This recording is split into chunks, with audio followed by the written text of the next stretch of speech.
Good morning, everybody. I am Mrunalini, working as assistant professor in CMR Engineering College in the Department of AI&ML.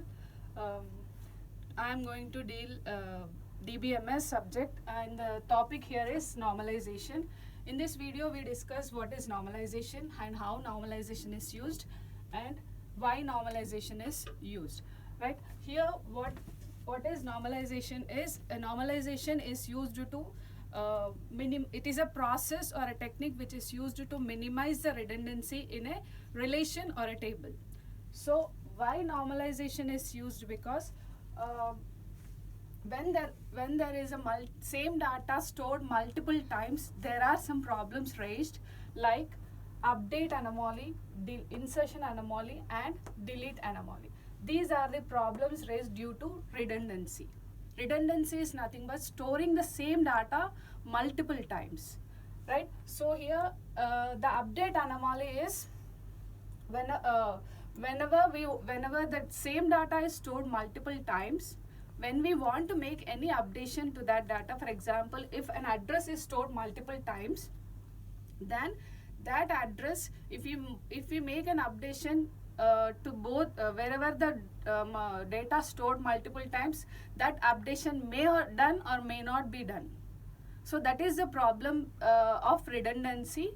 And the next is insertion anomaly. In the nature of databases, we cannot we cannot insert some amount of data. We have to insert the total amount of data at once. So if we want to make a piece of a data to be inserted into a table, that cannot be done in case of if there is a redundancy, that cannot be done. And the next is delete anomaly. Delete anomaly is if the multiple data stored in same data stored in multiple times, then if we make a deletion of one record, the total records of same data will be deleted. For example, if I want to delete the library details in library database, if I want to delete a student details about the book, if I delete the book details, the total student details will be removed from the library database, which should not be done, which makes an inconsistent data, right? So these are the problems raised due to redundancy. That is why we are using normalization in order to reduce the redundancy. So here, how the normalization is used? Normalization is used by splitting the larger tables into the smaller tables.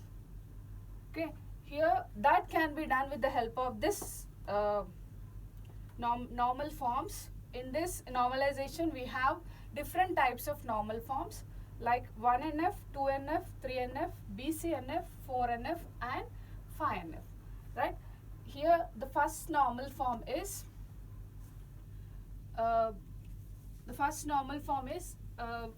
in order a relation is said to be in a first normal form if it satisfies these rules. Here the rules of first normal form is every attribute should be having an atomic values. That means it should not have multiple values. In a cell, it should not have multiple values. Here we have seen a table in which it consists of hall ticket number, first name, last name, and phone number. Here in the student of hall ticket number 501 is having two numbers. So instead, so this should not be done in case of first normal form. Why? Because it should maintain atomic values in each and every cell. So here if 501 and 503 is maintaining two values in that cell. So what we have to do, we have to normalize it. Instead of storing storing two numbers in a single column, if you put another column as an alternate number, what happens there? If I put another column like this, alternate number, so one phone number will present here and another phone number we can store it here. But what happens Here 502, the hall ticket number 502 is having only a single number. So here we are storing null, right? So if the particular person is having multiple numbers, then we cannot add multiple columns like this, right? So if instead of doing like this, if we add multiple rows of same hall ticket number, then what happens? It is violating the rule of each record needs to identified by the primary key.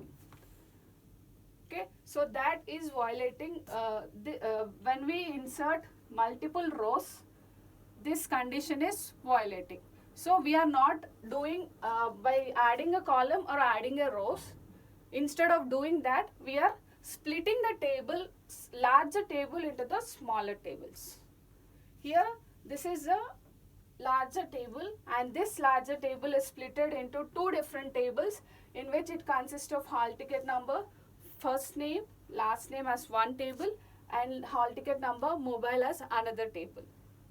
So this is first normal form in which it has to satisfy the rules of every attribute should have atomic values and each record needs to be identified by the primary key.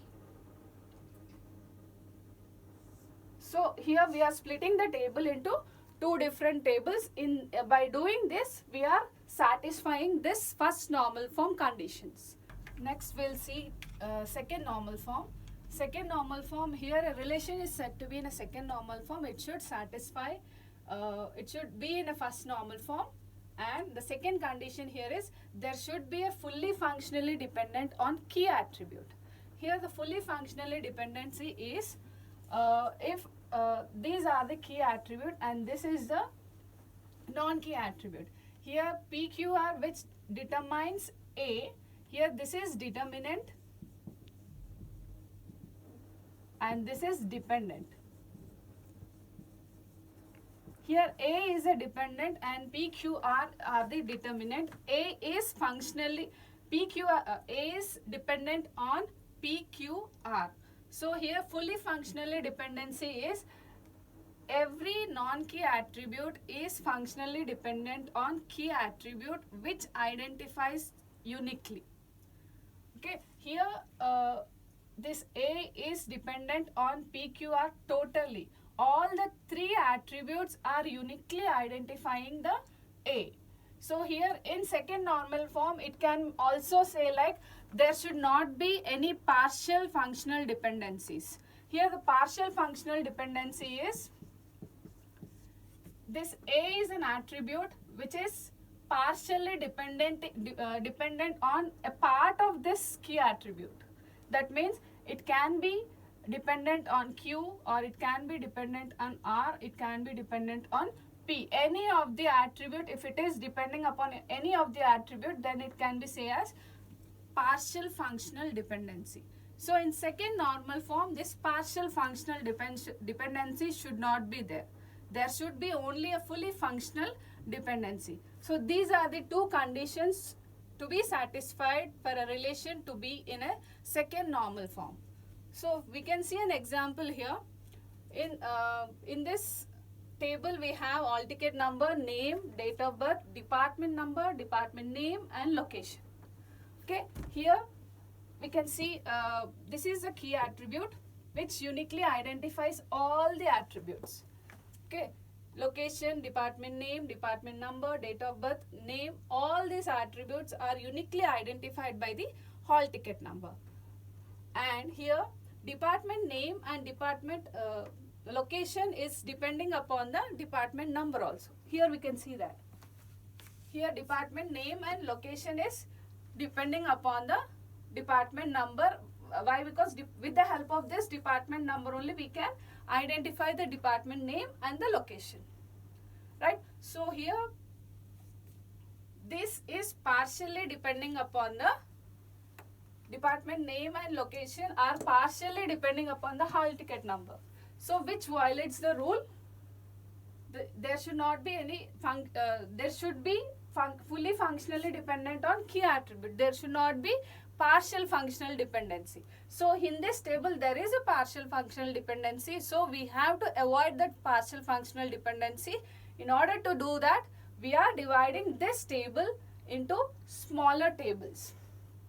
Here hall ticket number, name, date of birth and department number as one table, and department number, department name and location as another table.